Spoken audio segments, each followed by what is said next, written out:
Në librin e saj, Brenga e Ballkanit, Edi Duran bën një diagnozë klinike, e cila mbetet aktuale edhe sot pas më shumë se një shekulli.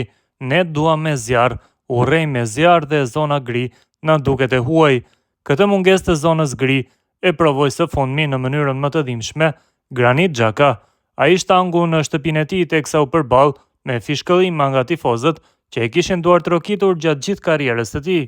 Shkaku, një keq interpretim klasik dhe malinj.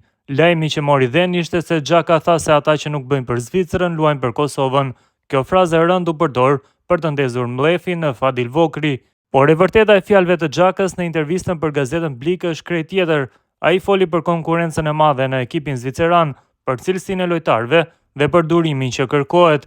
Më e rëndësishmja, ai e quajti Kosovën një skuadër që po luan në nivel të lartë, duke nënkuptuar se zgjedhja e lojtarëve si Avdiaj dhe Hajdari ishte një hap i rëndësishëm profesionalisht. Gazetarët zviceran u shtangën kur mësuan se fishkëllimat në Fadil Vokri ishin pasojë e një fake newsi, një fjali në Bazelu për kthye keq në Prishtinë. Futbolli është emocion, kjo është e vërtet, por po aq e vërtet është se ushqimi më i shijshëm për portalet dhe rrjetet sociale është loja me këto emocione, thjesht sepse gjenerojnë klikime dhe japin mundësi edhe atyre që kanë byk në kokë të japin mend.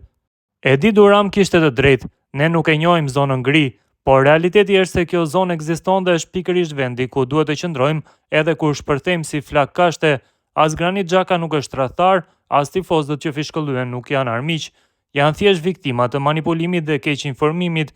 Çfarë do të ndodhë nëse as Shqipëria dhe as Kosova nuk arrin dot në Kupën e Botës? Patriotët që e fishkëllyen Granit Xhakan do të jenë të parat që do të krenohen me të.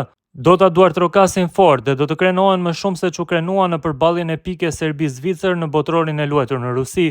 Përpara se t'i kthejmë tribunat e stadiumit në tribunale gjykimi, ndoshta duhet të ndalim pak dhe të pyesim kush është futbollisti më i mirë shqiptar i të gjitha kohërave. Përgjigjja ndoshta i bën të gjitha palat të bien në një mendje: Granit Xhaka.